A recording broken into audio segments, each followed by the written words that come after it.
From the beautiful city of Los Angeles, California, we bring you the Gimme Three podcast.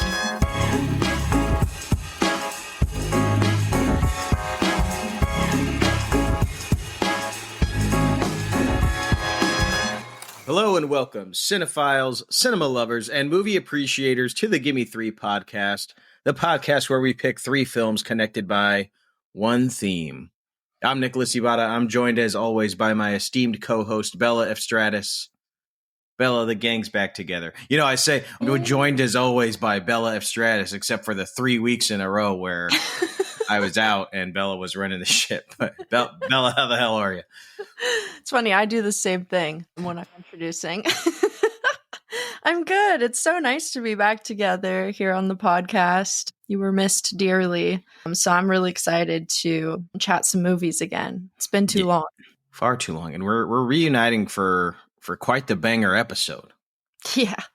We had to do it big here. For our listeners, you may have noticed over the last few weeks on social media or even on your television sets, perhaps, you know, there's been a lot of commemoration for the 50th anniversary of Steven Spielberg's Jaws, which is widely considered to be the first big summer blockbuster in film history. And it's widely considered that because it is indeed a fact. We'll get into why later, but since the film community is celebrating 50 years of Jaws, 50 years of the summer blockbuster, we figure, how about this for a theme? Steven Spielberg Summer Blockbusters. Oh, yeah. That's our theme today, which doesn't get like any bigger than that as far as like big time movies go. But Bella, I had a question. Do you know where the term blockbuster comes from? I don't actually. I've always wondered that. Okay, so it's 1975. Picture yourself 1975. You got these hip hugging jeans on, bell bottoms. Jaws is hitting the screen. The zeitgeist is just all Jaws. Massive, massive word of mouth is spreading. And now, back in the day, let's say you wanted to go see a really popular movie. Mm. You know, you go to the theater and there's a thing that was called a line or a queue if you're English. And you would stand in it and you'd wait to purchase your ticket. Now for Jaws, people were lining up for this one in droves. They were lining up around the block. Oh, there you go. Hence the name Blockbuster, because the film lines would actually bust up traffic surrounding the theater. God. That's amazing. Mm-hmm. Summer blockbuster. And of course, you know, it became a thing. 2 years later, Star Wars would hit the screens, another big summer blockbuster. Yeah. Mm-hmm. You know, Top Gun, big summer blockbuster, you know, and then the rest is history. Yeah. Sequels, franchises. So, Bella, what do you think of when you think of summer blockbuster? What kind of movies do you think of? Do you have any big summer blockbuster memories?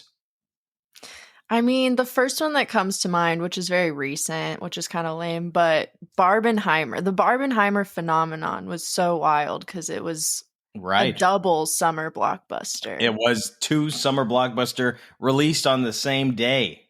Yeah, I mean, Barbenheimer, they merged the names because they were so intertwined. Yeah, I remember doing the double feature, which was so goddamn long, but so worth it. Yeah, that was just a very memorable summer blockbuster for me. Yeah, that is one we won't soon forget. Right, yeah. There's 2 that like immediately come to mind. One is when Star Wars Episode 1, The Phantom Menace, hit screens.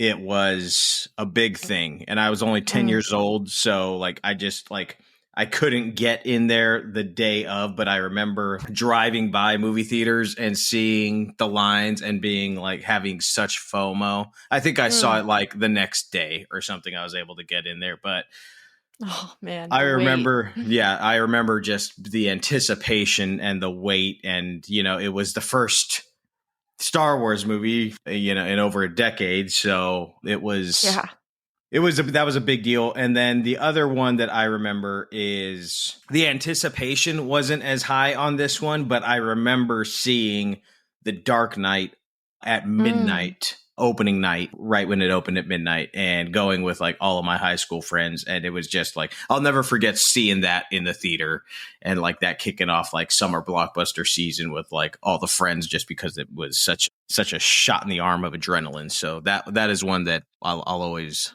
remember fondly of seeing in the big summer blockbuster movie. Oh, I love that. Okay, you made me think of like two from my childhood, because that's a little bit more fun. Yeah. Obviously, everyone remembers Barbenheimer, so I gotta say it. But definitely Toy Story 3, I remember, was a very intense experience because it was so sad. I wasn't expecting that. Right. We all like left the theater crying. And then, of course, I have to shout out, for me, I mean, I think this was a blockbuster, but Harry Potter, the last one, the Deathly Hallows Part 2, was huge. Oh, I'm sure that was. And I think that was my first midnight premiere. And I went and dressed up with my friends, like the nerds that we are. So that was unforgettable. I'd be disappointed if you didn't, Bella. Okay. I was waiting for the roast.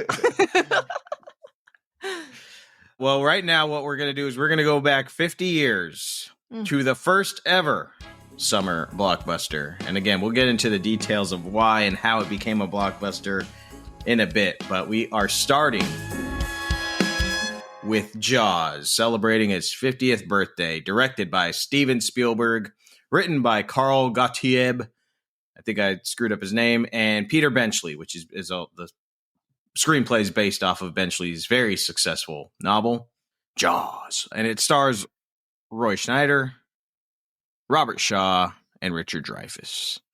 And we open on Amity Island, a small New England beach town, at a hippie party. Hot blonde wants to go skinny dipping. Skinny dipping never hurt anybody, right? Wrong. Hot blonde, dead blonde. Jaws. So we got this new police chief from the big bad city. He's on the scene. He's just moved to this small little beach community because he wants to start taking it easy. Chief Martin Brody. Mm-hmm. And they find this body, and the coroner's like, yeah, I'm pretty sure this was a shark attack that killed this one. So Brody's like, holy fuck. Being the good police chief that he is, he starts making moves to shut down the beach. Makes sense. But not so fast, because the mayor of Amity Island is like, yeah, we can't shut down the beaches, man. This is just, this is how we make our money. This is a tourist town. It's 4th of July season. It's just not happening. You keep these goddamn beaches open. You know what? It probably wasn't even a shark attack. It was probably a boat, right, coroner? And the coroner's like, oh, yeah, a boat, yeah. So anyways, the beaches stay open. And, the next day, sands are packed with families and teens and tourists and even a little boy named Alex Kittner. Keeping the beaches open. Why? Because capitalism. Capitalism never hurt anybody, right? Never. Wrong. Little boy, dead boy. Jaws. And this time the mayor cannot deny it, because hundreds of people saw this shark. This Kittner kid just fucking get swallowed up by this fucking behemoth. So Brody now has 2 fights on his hands. He's got to fight the mayor and the bureaucracy in order to keep the beaches closed for 4th of July, the busiest day for Amity Island. But he's also got to fight this killer shark. Which one's the bigger monster, eh? Anyways. 4th of July comes, and it does not go without incident. And Amity Island has no choice but to shut down the beaches and send a ragtag group out to hunt and kill this massive killer shark. Ragtag group of 3 men. Number 1, Chief Brody, the city cop who's afraid of the water. Number 2, a preppy oceanographer, Matt Hooper, who knows a lot about sharks and books, but probably knows very little about life. Dude is a genuine geek. And then finally, number 3, you have this shark hunter by the name of Quint. Crazy old fuck who looks like he stinks.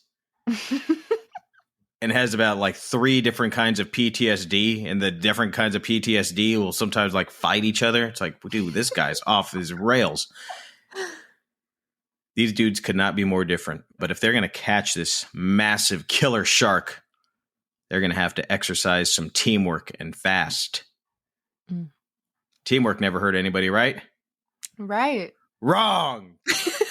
Jaws. Bella, what'd you think of Jaws? Amazing. Oh my God. I love this movie. I hadn't seen it in so long. So I was really excited to revisit it. And it was so fun because I watched it on Peacock, and they had the cock. Like a little, yeah.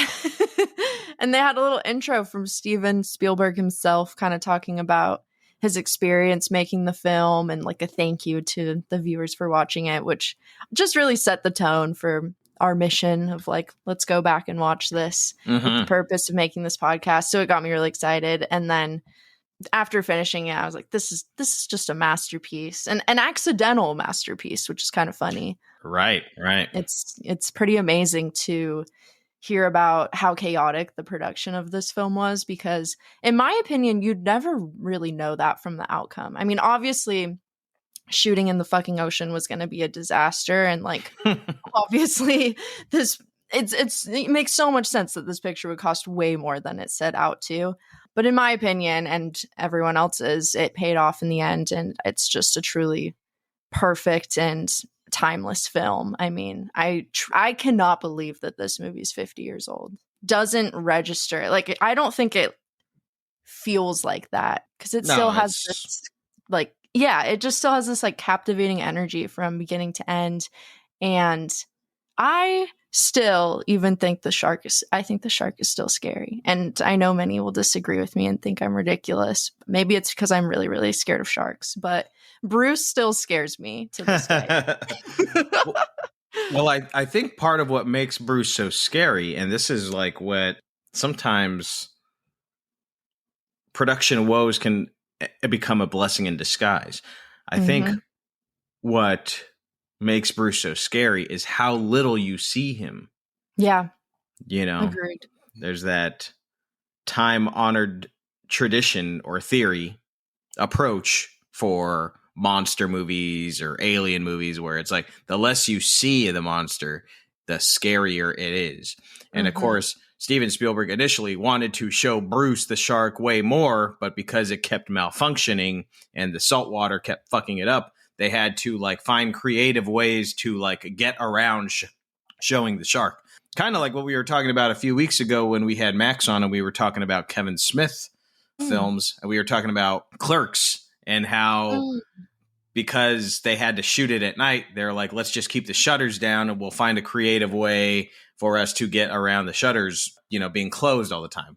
Some kids jammed gum in the locks. It's like, okay, you are put into a corner, you come up with a creative solution, and it ends up working out beautifully. That's obviously on a very small level. This is on a very big level, but I think the theory and the approach still stands. Whether you're working on a $20,000 movie or a multi-million-dollar picture, shit's gonna go wrong, or you're gonna have things that you cannot control, and you just sometimes have to find creative solutions. And in this case, I think if we had saw way more of the shark probably would not be as scary as I think it is. For sure. Because like using it, I mean, especially if it was not functioning properly, you know, you only catching glimpses of it, I think makes it look real.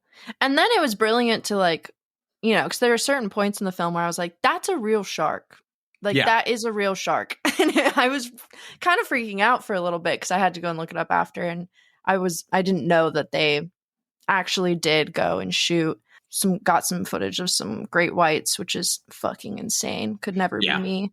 And there's such a great, like that scene when, oh God, what's his name? The geek. I always forget his name. Hooper. Thank you. Yes. When he's in the shark tank. Yeah. They got this crazy footage of a great white getting like tangled up in one and like thrashing around in it.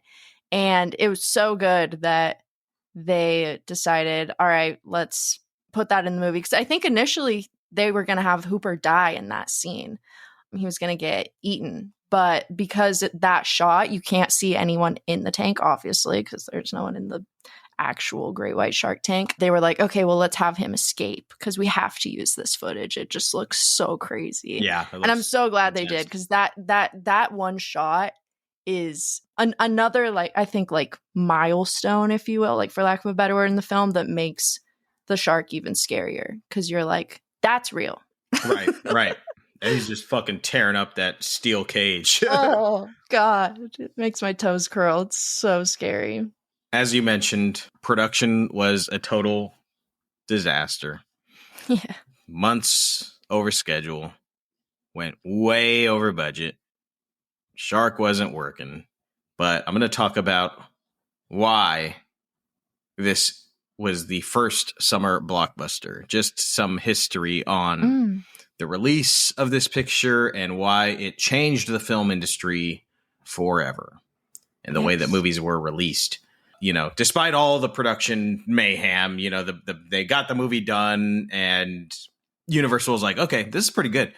So they did some test screenings around the country, and the test screenings were like scoring through the roof.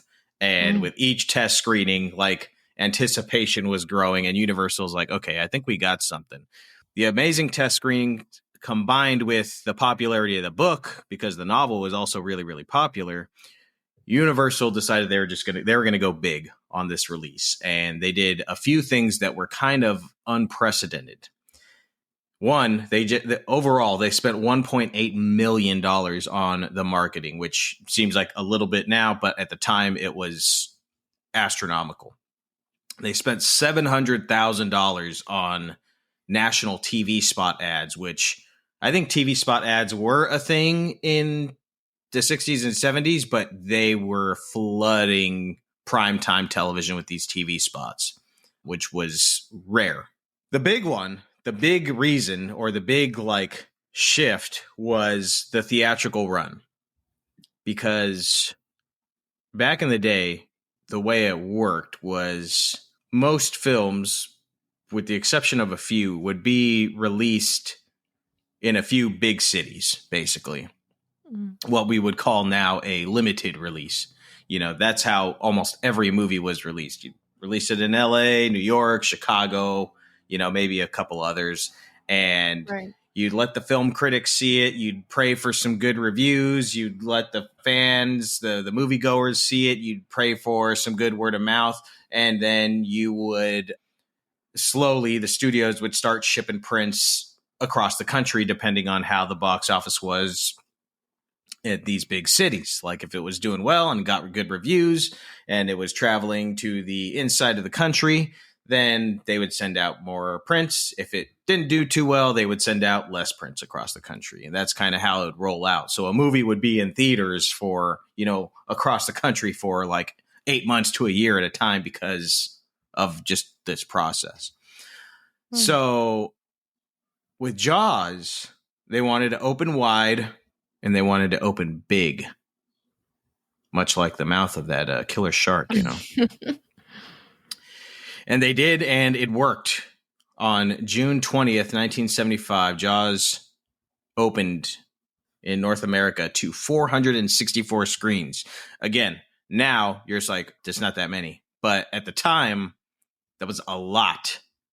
And the screens would just increase from there. So, like, it opened at 464. Originally, they wanted to open up at 700. And I think one of the people at Universal was like, let's scale it back a little bit.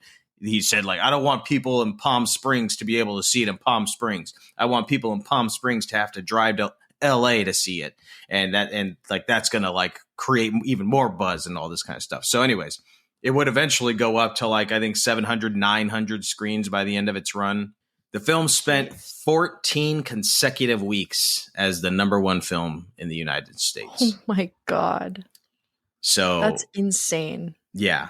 So the unique approach to marketing, the unique approach to the release, and of course it just being a great movie, and people wanting to not only see it but see it again and again, contributed to it becoming the first ever summer blockbuster. The Blueprint. The Blueprint, yeah. I had this movie on VHS when I was a kid, and I watched it a lot just because I liked it. And I remember on the VHS, they had like a little mini, like 10-minute documentary before it where Steven Spielberg like talked about like the making of it and talked about how the shark was malfunctioning and all this. And I was just as engrossed in all that stuff because I was interested in movie making even as a kid. Mm-hmm. But I don't think it was the first time I watched it, but I remember one time watching it at home alone after school, and I was probably in elementary school or something. And I had finished it, and I was, it's like a little shook. And I remember going to the bathroom and looking at the toilet water and being like, fuck that, I'll hold it. That is truly... I had the same thing as a kid, which is it makes me feel valid. That's just validating to hear because it's so stupid and ridiculous. But that is just the perfect testament to how scary this film is, to be honest. Yeah. That's so funny. Yeah, no, Jaws was a big part of my childhood because it was an even bigger part of my dad's childhood. And I actually called him up before this to refresh my memory on his experience watching this because I kind of grew up with like the myth of Jaws before even seeing it. Right. Because my dad was absolutely terrified of it. It scarred him as a child. So he was like, yeah, no, I'm not going to let you see it, but I'll tell you everything about it, which wildly underestimated the limits of my imagination because, yeah, I was already scared of Jaws before ever even watching it. And but his parents took him and his siblings to see Jaws in theaters, and he was 6 years old. You know, we have this traumatic opening death scene with Chrissy, and which just really sets the tone for the rest. Hot blonde, dead blonde. Rest in peace, hot blonde.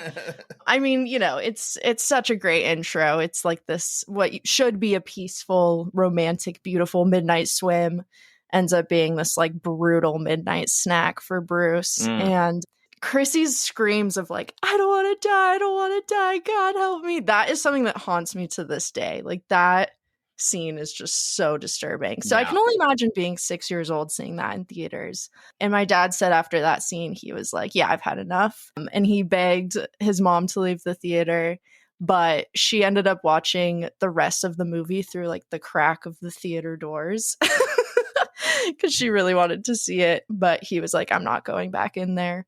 Wow. But that scene was so just that was all he had seen. And it was so disturbing for my dad that he said that year his family moved to a new place and they had this pool and he couldn't swim in the pool by himself until he was like 17 years old. Wow. He was like, every time I closed my eyes, I thought Jaws was going to be there, or Bruce, whatever. That was passed down to me as well. I did not like swimming in pools by myself, knowing that there was never going to be a shark there. I still could never go in the deep end alone of like my public pool. It was unsafe. Yeah. It fucked up a lot of people, this movie. Yeah, it lived up to its whole tagline, like you'll never want to go in the water again. Mm-hmm. Probably did fuck up a lot of beaches and shit, just like the movie. Yeah. But a sideways effect. I think another thing that we must talk about, which is kind of connected to the horror of it all, is John Williams' score. Yes. Which is iconic, obviously. Mm-hmm. And it's funny when you hear Spielberg talk about it, because Spielberg talks about going to see John Williams and Williams being like, okay, sit down. I'm gonna play for you what I got here. Spielberg was like expecting this big grand score, something very bombastic. And John Williams just takes his little finger and does like two notes. Dun, dun, dun, dun, Dun, dun, dun, dun, dun. And Spielberg's like, are you fucking kidding me, dude? Are you making fun of me? Like, what is this? This is not a movie score. Like, what? And John Williams was like, no, I think this is what this movie is. Like, I think it's something, animalistic and primal, very simple, primal, instinctive. And I think that is and without that score, I'm not sure that this movie has the legs and the history that it does. No shade to anybody else that worked on this movie. A lot of people did obviously amazing work. All the performances are terrific and all that stuff. But the score, I think, is, in fact, I don't know how you feel. I feel that when the score actually, there are moments where it does get kind of grand and like, almost happy, where like they're like, the score goes like, we are going to find the shark, here we go. Totally. And I'm like, oh man, this fucking sucks. Like, get the fucking dump back, man. This is whack. I completely agree. Yeah, actually, I can prove it. For my, I think it was 4th or 5th grade science fair, like school science experiment, me and my friends did like how movie music affects emotions. And we won our science fair that year with using like a scene from Jaws. We had like different friends come over and we played like Party in the USA during the scene or something like that. And they were like, this is stupid. Then we'd show it with the original theme and they were like, curling up their knees to their chest, couldn't put them near the floor. Proof, y'all. Got a gold medal for it. Wow. Did you send your thank you note to John Williams? I need to. Yeah. That's John Williams' gold medal. Yeah, that is, exactly. He deserves it. I love him. Yeah. Add it to the rack of Oscars. Yeah, seriously. His warehouse of awards. Yeah. Yeah, that theme is just, I wonder if it must be the most recognizable theme. I think so. It has to be. It's 2 notes. Let me think. Yeah, because of its simplicity and because of how massively popular the film is, obviously, and how just like recognizable it is. Like you could pick it up. Like there are obviously very famous scores. Yeah, exactly. Yeah, the top 3 might all be John Williams scores. Honestly, like honestly, the Star Wars one's probably one of the other more recognizable ones. But as far as just like immediate, like you could not have seen Jaws and know that this is the Jaws theme song. Exactly. Yeah. Do you have a favorite scene, Bella, before we move into some really more Spielberg blockbusters? I think my favorite is what I would imagine is the most popular, which is the iconic public shark attack where, the whole beach is there.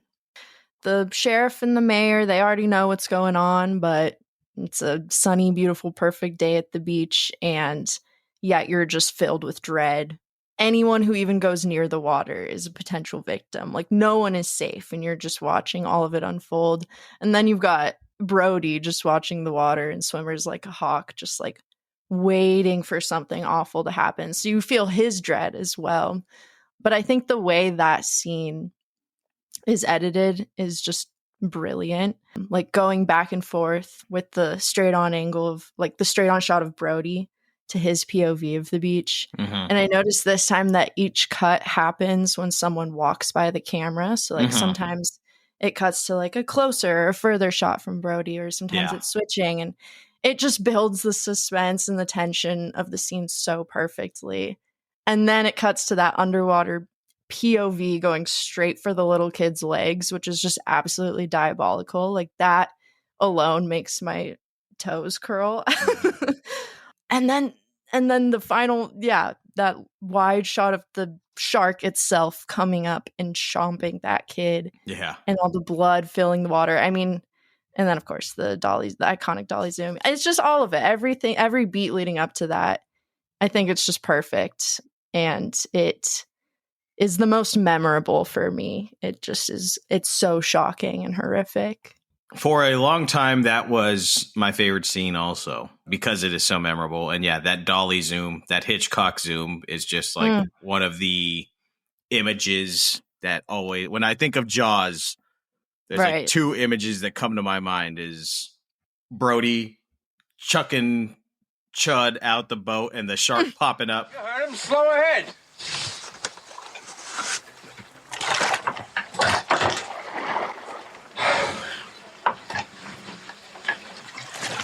Slow ahead.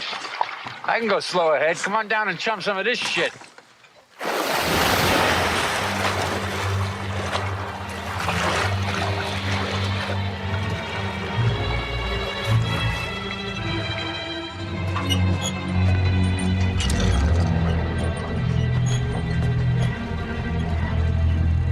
You're gonna need a bigger boat.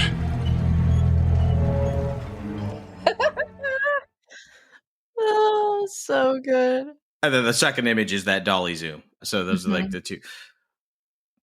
The last couple times I've watched it, there's one scene that has actually like got me more than any of the like the very impressive shark scenes or all the boat crashing, all this crazy stuff that's happening throughout the film.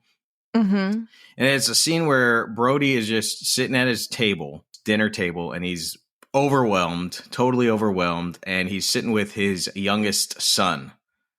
And Brody's like, rubbing his eyes and, got his face in his palms, and every little thing that he does, all the like exasperated shit, I'm tired shit that adults do. His little boy is like just going move for move, like mimicking all of his movements. And then finally Brody like picks up on it and then starts playing around with him. It's just like a really sweet moment. Yeah. I don't know why, like the last few times I've watched it, I'm like, man, I think this is my favorite scene of the movie because it's just so sweet. It's so sweet. It's so genuine. And I don't know. It just feels real, not that the rest of the film doesn't, but it just feels like a real moment that I think goes a long way for what's about to happen, which is like this second half of the movie where this guy's going to go to war with this giant shark. Yeah. I loved that scene too. I'm glad you brought that one up. But yeah, and then of course also that scene and shot I mentioned with the shark popping up out of the water, which is your real first good look at this shark. Yeah. Which leads to what AFI has listed as, I think, they're the 15th most memorable quote in movie history. You're gonna need a bigger boat. Oh yeah. Is it 15th or 35th? I think you're right. I think it's 15th. There's two movies that we're discussing today that had top 100 movie quotes on AFI's top 100 movie quotes list. So, I mean, these are the most quotable movies. Yeah. Jaws. Don't go in the water. Go into the theater to see it, because guess what? It's been playing around LA, like it just played at the Hollywood Bowl this past weekend. So August 29th, Jaws will be returning to the big screen nationwide, IMAX and 4DX formats. Wow. So, oh my God, I'm going for IMAX. 4DX could be interesting too. 4DX sounds too scary. It's too scary for me. They're going to splash water on you or something. But no. Maybe like the sea mist when they're going out and they're playing that music. Mm-hmm. So see it on the big screen, friends. It's going to be playing nationwide August 29th to September 4th. IMAX, 4D, big screen. And if you live in Los Angeles, it's been playing around. So keep an eye out for your repertory theaters as well, because it is available to see on the big screen, and it is the way the good Lord intended. All right. Well, I'm going to start off a little film history anecdotal here, so bear with me. But 3 years before this next film, Ridley Scott changed the sci-fi game with Alien, a film that I'm sure you've all heard of, made extraterrestrials just as terrifying as a killer shark. Mm-hmm. Obviously, fear of the ocean and fear of outer space aren't quite the same, but you know what I mean. They're pretty similar, actually. You know, maybe that, kind of goes hand in hand. A but totally different world. yeah, don't want to go there. Don't want to be there. Yeah.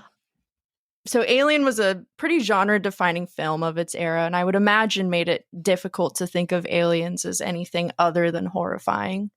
But 3 years later, in 1982, Steven Spielberg came back and flipped the script with E.T., the Extra-Terrestrial. Instead of fear, he gave us wonder. Instead of a monster, he gave us a cute little friend, magical, gentle, and truly unforgettable. This was an alien who wasn't here to invade or destroy, but to connect. The story follows a young boy named Elliot, played by Henry Thomas, who discovers and befriends a stranded alien trying to find his way home. And together they form a bond that transcends worlds.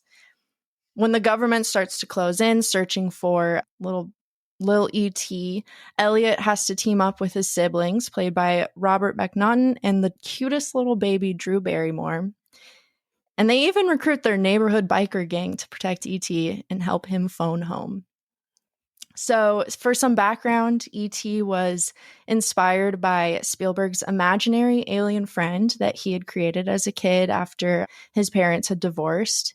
And so he merged this concept, which he had always kind of wanted to bring into a film, with another kind of plot or abandoned sci-fi project that he was working on called Night Skies, where a kind alien befriends a lonely child. While filming Raiders of the Lost Ark, Spielberg looped in. It's amazing. This man is always working on 2 giant movies at the same time. Yeah. Which just blows my mind. But he looped in screenwriter Melissa Matheson on the concept for E.T. And in just 8 weeks, she handed him a script called E.T. and Me. Of course, Spielberg loved it. Unfortunately, Columbia Pictures did not. They went so far as to call it a wimpy Walt Disney movie, which is so offensive. Luckily, the script was picked up by Universal. I think it was for like $1 million. And man, Columbia Pictures must have felt so stupid.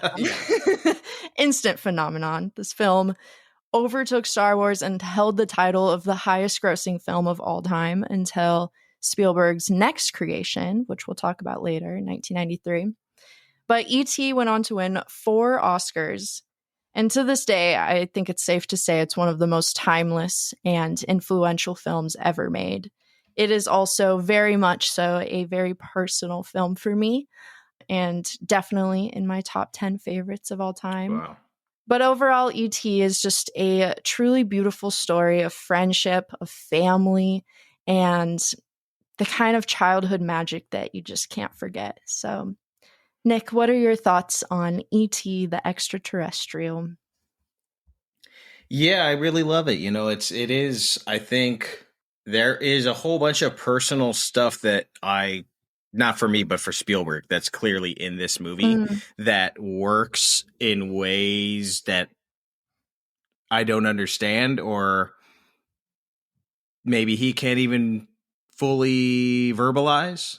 But you could just tell that there is this layer of personal trauma or pain or recovery that is happening in this film that just seeps its way through the screen, because otherwise it's kind of hard to explain why it works so well.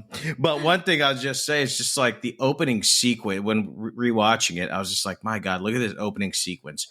You establish so much incredible work in 5 to 7 minutes with no dialogue. They establish the setting, this town at the edge of a forest. You establish these creatures, these aliens with their glowing hearts, and visually they show you that we understand these glowing hearts are some way that they kind of connect to each other and message each other. In the ship, we see all these plants and foliage, so we kind of gather or decipher that they're like looking for life. We establish these villains, who the villains of the piece are, industry, masculinity, lots being told, lots being shown with no dialogue. Yeah.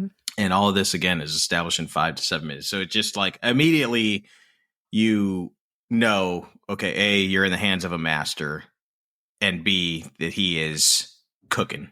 He is cooking with fire on this one. I agree. This one, it's just like every beat. He knows exactly what he wanted to do and what needed to be done in this movie. Yeah. What connects with you so much about this film, Bella? Why is this a top 10er for you? I think I may have touched on this actually in our first episode ever of the podcast. We were talking about like our most memorable childhood films. This might be the first movie I really remember watching. Mm-hmm. Like, I know I grew up watching and obsessing over Snow White and other Disney films, or like The Sound of Music and Annie. Those were like the only movies I ever watched, but on repeat. But I vividly remember watching E.T. for the first time, and a part of me, after rewatching it, because I hadn't seen it in a long time, and it just brought back like so many memories, and specifically the memory of watching it for the first time when I was like 5, maybe even younger.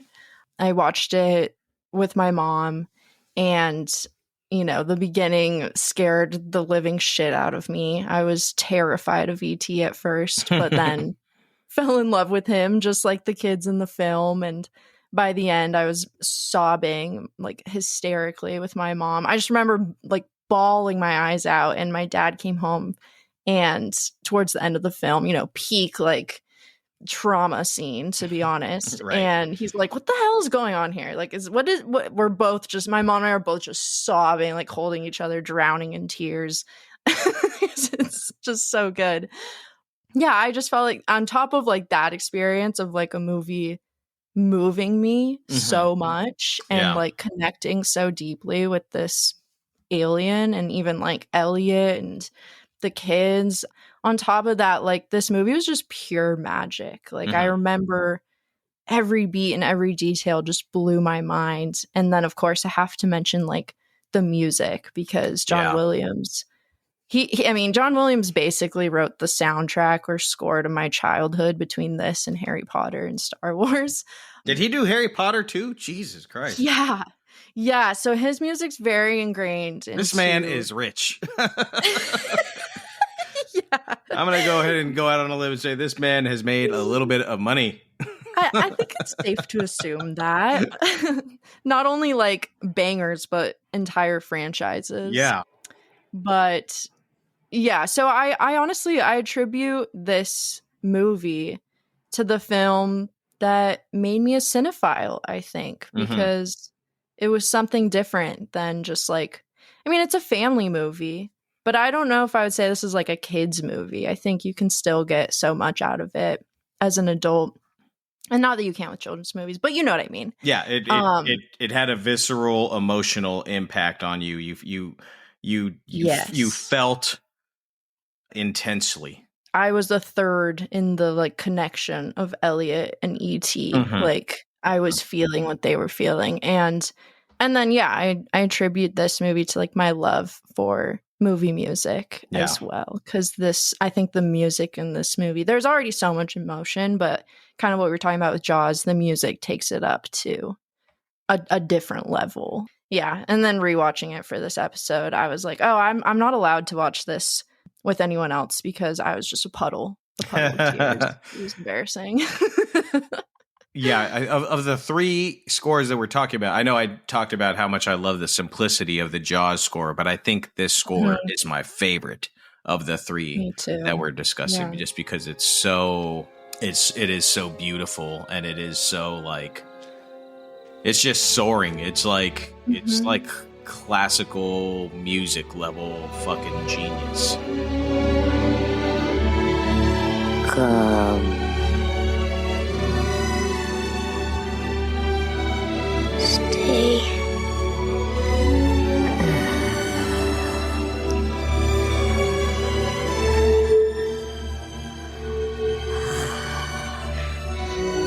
Out.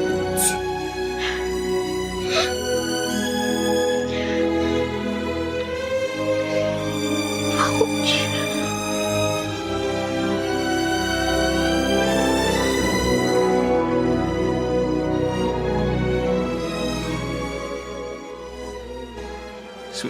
we were watching that scene where I forgot to mention at the beginning. There's going to be spoilers, but oh yeah, who hasn't seen? If you haven't seen these movies, yeah, come on. If you haven't, I'm jealous. But we're watching the scene where E.T. is like all hooked up and he's fucking, and they basically pronounce him dead, and Elliot's just crying his eyes out. The scene that you were probably losing it as a kid for, and Sonja was like, Jesus, this is pretty brutal. Like, if you don't know like what's gonna happen, like this is some, like, they do not let up. Like they take you there. They take you all the way there. No, that scene is horrific. Yeah. Even like before that, when E.T. is getting sick and Elliot loses him in the woods. Yeah. And he sends his older brother Mikey to go find him. His like sickly body is in the river. Yeah. I remember just being like, what the fuck is going on? Like, this is not allowed. I shouldn't be watching this. This is so disturbing. Movies are just chicken shit these days. That's what it is, Bella. It's true. Yesterday we were watching Mr. Smith Goes to Washington, right? We went to go to movie theater to see Mr. Smith Goes to Washington. 1939. This is a family movie. This is a movie you brought the whole family to go see. And you've got Mr. Smith up there, and he's trying to do what's right for this nation. And the youth of this nation is like getting behind him, and all the young boys are spreading the word around of the truth that he's talking about, not the corporations that are trying to shut him out. The system, some bastards in a giant car come and pull up next to these young boys that are driving, spreading the newspapers around. And they, I'm no joke, smash their car into the side of the road. Like, they cut away from it, but you're just like, those kids are dead. Those kids are fucking dead. They've killed those children. Oh my God. And you know what? You're just like, God damn, I'm feeling it. Let's go. Somebody needs to put a stop to this. The stakes are sky high. So anyways. That's perfect. Yeah. Those are the movies that Spielberg grew up on, so he exactly. Gets it. He gets it. We've lost it. Maybe we'll get it back. But this is a kid's movie, and then pulls out that shit. And you're like, well, I'm going to have nightmares for weeks about that. Right. That's cool. It's so good though. Yeah. I've got 3 Letterboxd reviews here for E.T. the Extra-Terrestrial. Gimme 3 Letterboxd reviews. www.letterboxd.com. 1 star. 2 stars. 3 stars. 4 stars. 5 stars. And once again, I think it is worth mentioning, we are not sponsored by Letterboxd. We are just fans of Letterboxd. Right. Clara. She gives the film 5 stars and writes, E.T. is gay, and here's my evidence. Number 1, literally comes out of the closet dressed in drag. Number 2, spaceship leaves a rainbow trail in the sky. Oh, yeah. Number 3, has magic powers. For example, can make you fly. Only gays are that powerful. 2 out of those 3 are correct, Clara. Gays cannot make you fly. What you took were poppers. Those were poppers that probably felt like you were flying, but 2 out of 3 ain't bad. I totally agree with you. That's here. some good evidence right there. Strong evidence. God, that scene of him dressed up is Elliot. It's an all-timer. Andrea Lee, I think. She used some weird character to put her last name, so I couldn't really make it out. But Andrea something gives the film 5 stars and writes, when your card declines at therapy, so they make you rewatch this movie instead. Me. Yeah. Oh, that's great. And finally, we've got Sloaner here, who gives the film 3 stars and writes, I wouldn't let that freak anywhere near me. Damn. Sloaner, have you considered that you may be a homophobe? I'm just kidding. Oh my god. E.T.'s so cute. He is cute. I kind of get, though, like, I was so scared of this movie for a long time as well. Like, I loved it, but it also terrified me as a kid.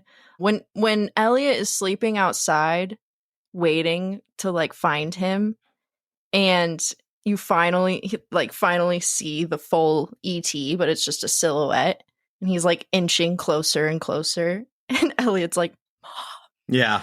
Mikey. That scene is pretty freaky. Yeah. And you're like, oh no, that's not good. You need to get out of there, little one. So I guess I kind of get it. It's a little freaky. It is an alien, but he's a really nice alien. A scene that freaked me out more was when all the men come and infiltrate their house and they're all dressed up like astronauts. Oh yeah, Like, that was freaky. That freaked me out more when I was a kid. That was the scene that got me, like, I was like, I don't really like this. Yeah. That scene is really, it's very, it feels very surreal. Yeah. Like it's like a nightmare. Mm-hmm. Exactly. Yeah. It's really unsettling. And they all have, like, I thought it was pretty brilliant because they're doing the, like, Darth Vader sound, which obviously for any, like, 80s kid, you're automatically like, that's a bad guy. That's a bad guy. Yep. Totally. Oh, it's great. It's fun how much Star Wars is mentioned in this. Like, this movie was made for its generation. Absolutely. Yeah. I'm jealous. I wish I could have experienced it in that way as well. But at the same time, it's timeless. You know? I'm not saying mine is diminished, but I can only imagine. I mean, my dad, I asked him, what was your experience seeing this? And he talked about seeing it in a theater in Lake Tahoe when he was little, which, you know, so many trees, very similar to the forest that they're in the film. And he said he remembers leaving it and being like, was that real? Wow. Like, is that happening here? Yeah. And that kind of magical realism, I guess, as a kid is just, and then of course he also had to mention, he was like, the biking scenes, he's like, to this day make me emotional, because that was me and my friends just like biking all over the neighborhood doing tricks off of shit, and it's different as a kid. 100%. Incredible picture. Check it out if you have not.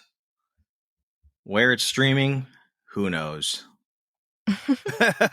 So true. I don't know where I watched this. Hulu and Disney Plus, apparently. Oh. So check it out there if you want to watch E.T. the Extra-Terrestrial. Disney Plus and Hulu are your places to be. Well, my friends, that is going to take us to a break. During that break, you are going to hear from Gimme Three producer, LADFF director, and my wife, Sonja Mereu, for a segment that we call Sonja's Movie Minute. So stick around for that and much more right here on the Gimme Three podcast. Hello, I'm Sonja, and this is my Movie Minute. For the last 25 years of the 20th century, Steven Spielberg was the unequivocal king of the summer blockbuster. I mean, didn't Jaws create the entire concept after all? He continued a strong streak heading into the 21st century with several heavily sci-fi films: AI, Artificial Intelligence, Minority Report, and War of the Worlds. My favorite of the three, by quite a large margin, is 2002's Minority Report. The film takes place in the near-ish future where murders no longer happen, because clairvoyant triplets called the precogs predict murders before they happen, and the police preemptively arrest and imprison the would-be killers. I would call this a dystopian future, but some might argue that the ability to prevent murder is a pretty good thing. I guess it all depends on who has the power and how it's wielded. Tom Cruise plays the chief of the pre-crime division, and he is a true believer in the system. That is, until a psychic vision predicts that he will commit a murder, sending him on the run and his entire division on the hunt for him. So many aspects of the film's vision of the future have already come to pass, and others feel eerily close, making the moral and social questions it poses feel important and necessary. It also has some really, really incredible sequences. My fave being the one where Tom has to get an eye transplant in the filthiest apartment I've seen since the sloth murder scene in Seven. 3 fun facts about Minority Report. Minority Report was initially developed as a sequel to Total Recall, starring Arnold Schwarzenegger. That would have been quite a different movie. Colin Farrell, who plays a government agent investigating the flaws in the pre-crime division, claims that he was so drunk during the filming that he doesn't remember any of it. He pulled it off pretty well, all things considered then. And last, Minority Report narrowly beat Lilo and Stitch for first place its opening weekend, earning $35.677 million versus $35.26 million. Pretty close. Coincidentally, this year, 2025, Tom's Mission Impossible: The Final Reckoning opened against the live-action Lilo and Stitch, but this time he came out in second place, earning $63 million versus an astounding $146 million. Crazy how much more we expect from box office openings nowadays. Oh, inflation.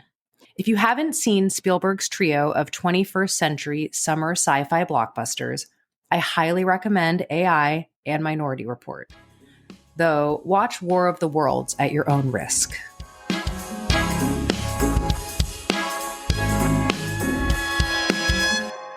It's the Gimme Three podcast, everybody. It's Nick, it's Bella, and it's Steven Spielberg Summer Blockbusters. No man perhaps more synonymous with the summer blockbuster than Mr. Steven Spielberg, because in fact he did start off the summer blockbusters with Jaws, which we discussed before the break. And then of course we discussed E.T. the Extra-Terrestrial, which we learned today is a top 10 favorite film from Bella Stratus. Mm-hmm. And now she's going to bring us home with another summer blockbusting classic. Jurassic Park, baby. When it hit theaters in 1993, it's safe to say it was more than anything audiences could have ever imagined. Before this film, dinosaurs had always really belonged to museums or books or kids' imaginations, or the land before time. That was a big one for me. But with this film, Spielberg made them real. And he made them real enough to scare you, to amaze you, and could maybe even make you believe just for a second that this could actually happen. At its core, the film shows us what happens when humans push power and science a little too far. The film is based on Michael Crichton's novel. We have a wealthy entrepreneur who creates a theme park filled with real living dinosaurs cloned from ancient DNA. Sounds like a great idea in theory, but should it have happened? And, what will the consequences be? Well, after inviting a group of paleontologists, a mathematician, a lawyer, and his 2 grandchildren to test drive the park, things inevitably go very, very wrong. The visitors quickly realize that they're not just watching history, they're fighting for their lives against creatures from a prehistoric past. The film stars Sam Neill, Laura Dern, my favorite, Jeff Goldblum, another favorite, Richard Attenborough, Joseph Mazzello, Ariana Richards, Samuel L. Jackson, B.D. Wong, and Wayne Knight, just to name a few. And for the first time in film history with Jurassic Park, CGI wasn't just a neat trick. It was a living, breathing part of this film. And when you combined Stan Winston's incredible animatronics and Spielberg's masterful direction along with I'm forgetting the name. Is it ILM? Mm-hmm. The team? Yeah. Industrial Light and Magic, ILM. Yes. Thank you. You get a truly unforgettable cinematic experience. I mean, the effects, the pacing, the scale, all of it. It's somehow just as thrilling now as it was back then. Once again, Spielberg reinvented the summer blockbuster, beating out his own high score with E.T. a whole decade before, which is just great. And this film went on to win 3 Oscars, including Best Sound Effects Editing, Best Design, and Best Visual Effects, of course, as it deserves. And more than 30 years later, Jurassic Park remains one of the most beloved movies and now franchises. I mean, just last weekend, the 7th addition to the franchise, Jurassic Park Rebirth, came out. And apparently, I haven't seen it yet, but apparently it's shaping up to be the number one, possibly the number one summer blockbuster with up to, I believe, as of now, $318 million globally. Whoa. In its first weekend since its release, which is kind of insane. That is kind of insane because it looks like total ass. Yeah, yes. That means exactly. We all know nothing can beat this original classic ever. But, you know, they're going to keep trying. But anyways, Nick, what do you think of Jurassic Park? I think maybe I brushed past this story once before on the podcast, but I'll tell it again. Much like your dad's experience with seeing Jaws on the this is the first theater experience in my memory bank. That's amazing. I'm so jealous. I don't remember much because I'll tell you, I was 4 when this movie came out. My Aunt Renee brought me to see it, and I remember just being absolutely petrified. I remember being curled up into a ball for almost the entirety of the film, literally in a ball with my back to the screen. So like curled with my head tucked towards the back of the seat. And every once in a while when I wouldn't hear dinosaurs or, you know, like you could kind of get cues from music or just when it sounded like a pleasant scene, I would like turn around and like watch with one eye open. And then when something scary would start happening, I'd turn back around into a ball. So Spielberg traumatized both your father and I, apparently, when we were... Hey, I mean, E.T. kind of traumatized me too. So I guess all 3 of these. Right. Spielberg. Generational trauma. Spielberg. Traumatizing children for generations. It's a great narrative to pass around. But I mean, yeah, this is the quintessential blockbuster popcorn movie. So much fun. Yeah. The script kicks ass. The score kicks ass. I can get into some of the details about like why I think the dinosaurs look better in this movie than they have in any of like the Jurassic Park movies that have come out in the last 15 years, but we'll get into that in a little bit. But yeah, it's just like they play it at the Bev once a year, once every 2 years. And every time they play it, like it's worth checking out on that big screen and the 35 millimeter print because it is just electric. It is electric in that theater. It fires on all cylinders and you always go in there and I see some little kids that were like, you know, about my age when I saw it. I was like, oh man, they are just gonna, it's like, this is going to be an unforgettable experience for them. So, oh yeah, it's always a good time. It's always a good time. This movie. I totally agree. I mean, it's one thing that I had forgotten is the build up to the dinosaur reveal. Yeah. I mean, I don't think you see a full dinosaur for the first time until about like 45 minutes into the film. I could be wrong, but I'm pretty sure it's like there's a lot that they build up to before you see at least like the full thing. Yeah. They give you like bits and pieces. But that moment, that magical moment when they first see like the brontosaurus or whatever it is eating from the tree and it's just ginormous. Yeah. Like, I mean, it's just incredible. It's so magical and such a wondrous moment that like you wish it could be real. And then of course that sentiment changes very, very quickly. Right. But I love that they start off with like the beauty of it because it just makes the switch up even better. Have you been to the Jurassic Park ride in Universal Studios Hollywood, which I guess is now the Jurassic World ride at Universal Oh Studios God, is Hollywood? it? Yeah. Oh man. Yeah, no, I haven't been to the one here. Okay. But we went to the one in Orlando, and it was a truly unforgettable experience because I always wanted to. Like growing up, I was like, this is my dream theme park. I loved theme parks as well. So I was like, I have to go to this somehow. And they're like, now you can. I was like, okay, well, we're going. You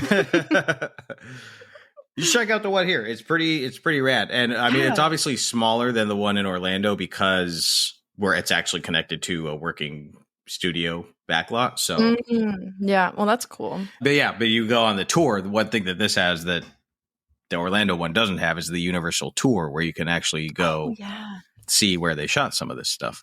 Anyways, I don't know why I got on that tangent. Oh, I know why. Because just like that shot where they're coming through those Jurassic Park gates and that score soars. And now whenever I hear that score, I kind of think of also the ride because that score is going when you like going on the ride and they go, welcome to Jurassic Park, you know. Oh, it's so awesome. I'm so glad that they brought it to life because growing up, you're like, this would be the dream. But only if it's not actually real. Right. Only if it was a dream and you woke up before it became a nightmare. Yes. So I'm going to talk a little bit about the creation of these dinosaurs and why. Yes, please do. It's not just my opinion. I think a lot of people watch this movie and they're just like, my God, like the stuff in this movie looks so much better, not just for like Jurassic Park movies that have come after it, but like a lot of movies that have come after it. There are several reasons for that. One is attention to detail, and two is just like mixing real stuff or animatronic big robots with CGI. So the big T-Rex that we see and a couple of the other dinosaurs are animatronic big robots, which they created, which Spielberg at Universal, they used to have this giant King Kong thing that would, it was like the torso of King Kong that would pop around, I think on the studio tour, and it like moved, and Spielberg saw that and he was like, man, that is impressive. Like you could see like muscles moving and stuff. And it was basically a giant like balloon that they used and like inflated different parts of his body at different moments to give him motion. So they took that approach and that robotic style and created some of the dinosaurs for Jurassic Park. And that's a huge reason why so much of it looks real, is because it's like, it is kind of real. Like it is a real thing. But some of the other stuff, some of the wider shots, you know, they were originally going to accomplish with go motion shots of, you know, dinosaurs running and big wide shots or herds of dinosaurs moving across the land. They were going to use go motion, which is essentially big budget extension version of stop motion animation. And Phil Tippett was kind of the master of this go motion approach, and he had like kind of perfected it.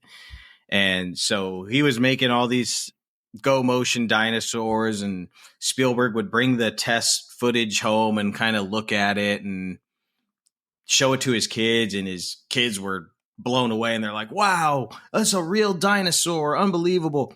But Spielberg was not like fully pleased. He could still feel a little bit of the jerkiness, you know, that you could sometimes get with stop motion animation. So you had Dennis Muren, who worked at Industrial Light and Magic, who worked on like Terminator 2 and Star Wars and stuff like that. He brought up the idea to Spielberg. He was like, hey, have you ever considered us creating these dinosaurs from head to toe on a computer? And Spielberg was like, well, I mean, I hadn't, but prove it. And they proved it. So Dennis Muren came out with some test shots that showed T-Rex chasing other dinosaurs, you know, movements. They also had like paleontologists like working, obviously, like kind of working in conjunction with the team, be like, no, this dinosaur wouldn't do that. This dinosaur wouldn't do that. So they were like, the attention to detail was very, very high. But anyways, Dennis Muren came out, showed them test shots of a T-Rex, a CGI T-Rex chasing other CGI dinosaurs. And Spielberg was watching these test shots with Phil Tippett, and Phil Tippett, the stop motion animation guy, and Phil said, "I think I'm extinct."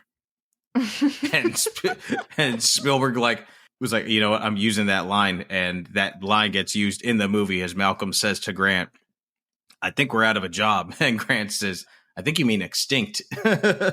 Yeah.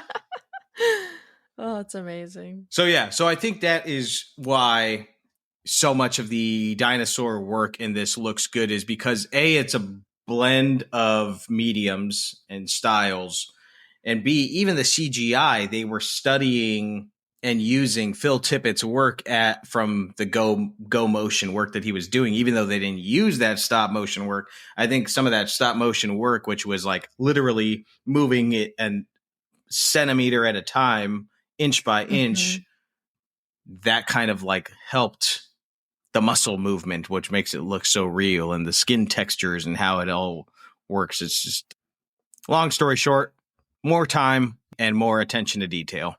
Perfect example of blending the old and the new. Yes. And how that can actually be better than just relying on new technology. Yeah. Yeah, it's the same reason why the original Star Wars trilogy looks so much better than the Star Wars prequel trilogy, which you watch the Star Wars prequel trilogy and it looks like absolute, sorry for anybody who worked on it, but it just does not hold up. You know, like the technology, when you rely solely on technology, the technology is going to pass you up eventually, and it is going to become dated at some point. It's true. Like everything, all the creatures in the first ones are so much more realistic, and a lot of it is because they made them. Right. Yeah, it's true. Yeah, if you guys are interested in if you love this movie or interested in that kind of thing, there are so many great behind the scenes videos on YouTube about that get into the details of the CGI. Yeah. And the animatronics. And it's fascinating. I went down a rabbit hole the other day. There's I think there's an hour-long documentary about the making of the original Jurassic Park that's on YouTube that is available, that covers not only the creation of the dinosaurs, but all different kinds of elements of the production. That's really, really cool, because it's must have been such a fun project to work on. Can you imagine? Oh my God. I mean, that would be a dream. The production design is one of my favorite aspects of this film, to be honest. And even as a kid, I think that's why another reason I wanted to go to this theme park so badly is the design of it is just so, it's amazing. I love the way they would have fossils built into the walls or jutting out of the columns in the main lobby area, and the architecture is so cool, and then the colors. I was obsessed with the design of the cars and the logo as well. The car is just so it's so cool. It's so cool. Yeah. I mean, all of it. Even I just remember there's one shot where the camera kind of moves through the gift shop. And I was like, it would be so fun to design all the gift shop items and shirts and stuff like that. I mean, that alone, I was like, oh, they already knew. Yeah. This shit would sell. Oh yeah. 100%. But it's pretty genius. When you go to Universal Studios Hollywood, they got a gift shop in there, Bella, with all kinds of Jurassic Park merch, including a giant framed photo of Jeff Goldblum, with his shirt unbuttoned that he signed, that you could buy for $1,500. Birthday gift, John Williams, if you're listening. I know you're rich. Can you please buy that for me? Oh my God, that is so funny. That's brilliant that they even offer that. He's so great in this movie too. He's great. I love Laura Dern in it. She grounds this movie in such a like tremendous, sweet way. Mm-hmm. And there's one thing I really like that they do with this script.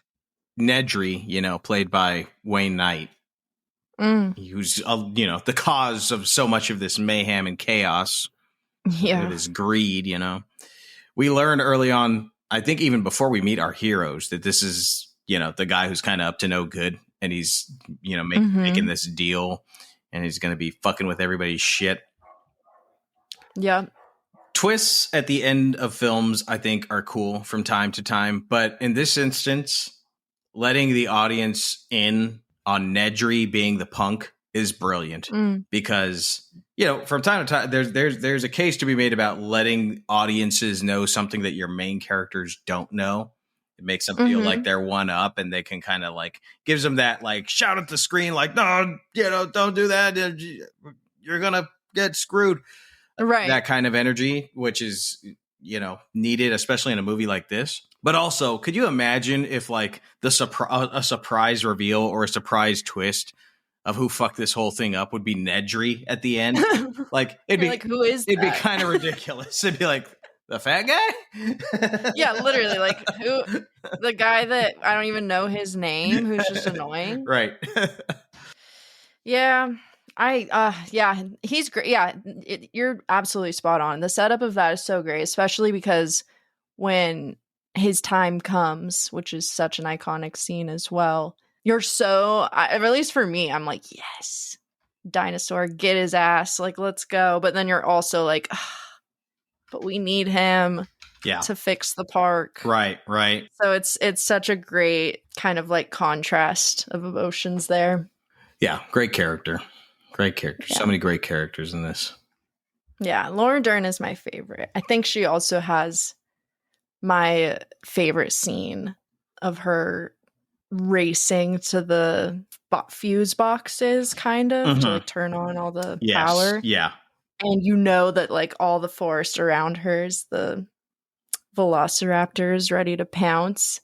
And then I think that scene in that building, the power building, with her and the velociraptor is still like, it still jump scares me to this day. For sure. It gets me. Even if I know what's coming. It's just like, oh, it's so brutal. Yeah, there's so much cool stuff going on in that scene with like, she's got to turn on the power, but the kids are like climbing the electric fence at the same time. It's like, oh man, this is just the scene where we fry the kid. Yeah. That's how Sam Neill referred to it in an interview. I thought that was really funny. Actually, sorry, I take it back though. That T-Rex scene is just it's kind of unbeatable. Yeah. It's one of the most unforgettable scenes of the 90s. I got here, give me 3 pieces of trivia for Jurassic Park. I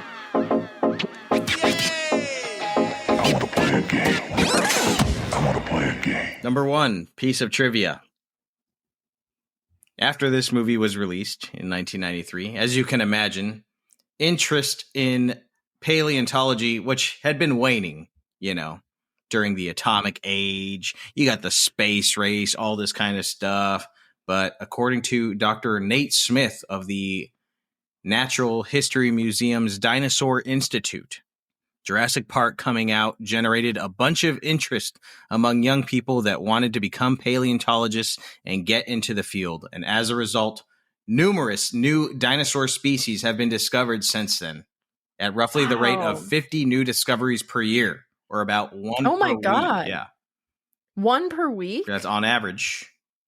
My God. Isn't that wild? That's so cool. So when people say that movies can't change the world, I say, shut the fuck up. The T-Rex that we mentioned earlier, the robotic T-Rex. This is horrifying. Do you hear about this? This is how did they get it? Yeah, I'm curious about the outcome of this. I guess nothing happened besides good cinema. Well, yeah, it would occasionally malfunction due to the rain. Producer Kathleen Kennedy recalls the T-Rex went into the heebie-jeebies sometimes and scared the crap out of us. We'd be eating lunch, and all of a sudden, the T-Rex would come alive. And first, we didn't know what was happening, and then we realized it was rain. But you would just start hearing people screaming. Can you imagine? You're making this movie. It's night. You're shooting this scary stuff. Everybody's having their chicken deja vu, enjoying lunch. And all of a sudden, the T-Rex goes, no, I would not be okay. Fuck that. Yeah, that's so scary. All right, here's the third piece of trivia. This is interesting. James Cameron stated that he wanted to make this movie, but the rights were bought, according to him, a few hours before he could bid. Upon seeing the movie, Cameron realized that Steven Spielberg was actually the better choice to direct it because his version would have been much more violent. He said it would have been aliens with dinosaurs, or Aliens the movie with dinosaurs. Yeah. Which wouldn't have been fair to children who could relate to dinosaurs. We probably wouldn't have all of the boom of paleontologists that we Certainly not. But still, Cameron was quintessential, I'd say, in getting Jurassic Park made for two reasons. First, seeing the alien queen in Cameron's Aliens is what convinced Steven Spielberg to hire Stan Winston to create the huge animatronic T-Rex. And second, a lot of the computer-generated visual effects in James Cameron's T2, Judgment Day, directly influenced the development of digital dinosaur effects in Spielberg's movie. So, oh, wow. Even when he doesn't work on a movie, James Cameron works on a movie. He's always there. He's always there. So there you have it. 3 pieces of trivia for Jurassic Park. Fantastic. A part of me is kind of bummed there is like a whole franchise of this, because I feel like there's no way anyone could make their own version. Not that we need that, but I would be really curious to see like a violent, not for kids Jurassic Park, because it's pretty damn scary. I can't imagine. I'm curious where James Cameron would have gone with it in that way. I would have liked to see it. Yeah. Also, when you mentioned the malfunctioning, I thought you were going to reference I don't know if this is true, but I read that the scene where the T-Rex comes down on top of the car and like breaks the plexiglass. Yeah. I heard that wasn't supposed to happen, but because it was so waterlogged, it was heavy enough to like break through. Oh, snap. And so their reactions are like the real like they're actually scared. Yeah. Which I'm like, that would be so horrific. Yeah. That giant gaping like tooth mouth. Oh, the mouth with the teeth. I would not be on board for that. Just to bring it back to that Universal Studios Hollywood, the end of that ride, that T-Rex comes at you and he comes like as close to those kids he is to those kids in the movie, and you're just like, fuck. So fun. And then you get a big dip. Woo! You get all wet. La-dee-da. What a life. Sounds so fun. I want to go. Jurassic Park. You can ride the ride at Universal Studios Hollywood, or you could see the movie. And the movie is available on the Peacock. Check it out. As I mentioned, though, it plays frequently at the New Beverly Cinema if you live in Los Angeles. If you ever get the chance to see this movie on the big screen, I highly recommend doing it. Seeing it with a crowd, there's nothing like it. And hey, that Jurassic World Rebirth, it's out in theaters right now. Check it out. Let us know what you think of that. Let us know what you think of all of these movies. Jaws, E.T., the Extra-Terrestrial, and Jurassic Park. You can do so a few different ways. You could send us a text message. Go into our episode description. There's a link there that says send us a text message. You could let us know what you think of these movies. You can let us know what your favorite Spielberg Summer Blockbuster is. Or you could just let us know what you think of this show. Do you like what we do? Do you have any theme suggestions for us? Do you have any questions for us, please send them our way. You can also message us with any of those questions or any comments at Gimme Three Podcast on Instagram. Go into Instagram and type in Gimme Three Podcast, GIMME, spell out 3 podcast. If you like the show and you want to help us out, there's a few different ways you can do that. You can, number one, download our episodes. Subscribe to our show and download our episodes. That way, you can listen to the show wherever you go. You don't have to be beholden to this damn Wi-Fi that's around. You're on an airplane, let's say. You can listen to our show without having to pay the $8. And also just downloading our episodes really helps our show out. We also have a Patreon for a mere $5 a month. Subscribe to that. There's bonus content on there, and it also just helps keep our microphones on, keeps us going. So for $5 a month, you can support our show. Bella, do you want to tell the lovely folks where they can find you on the socials? Yes, you guys can find me on Instagram at Portrait of a Cinephile or on Letterboxd at BFstratus. And let me know if I should see Jaws. Let me know if you think I can handle Jaws in 4DX. Ooh-wee. Because that sounds fun, but I'm scared. You're scared. You're the horror queen. You like horror. I know, but sharks are too real. It's too real. you only like the supernatural horror. Yeah. Okay. You can find me on Letterboxd, Instagram, or Blue Sky at Nicholas Ibarra. Ibarra is spelled with a Y. We want to thank you all for listening to the Gimme Three podcast. Enjoy your summer blockbuster season, everybody, and we will see you at the movies.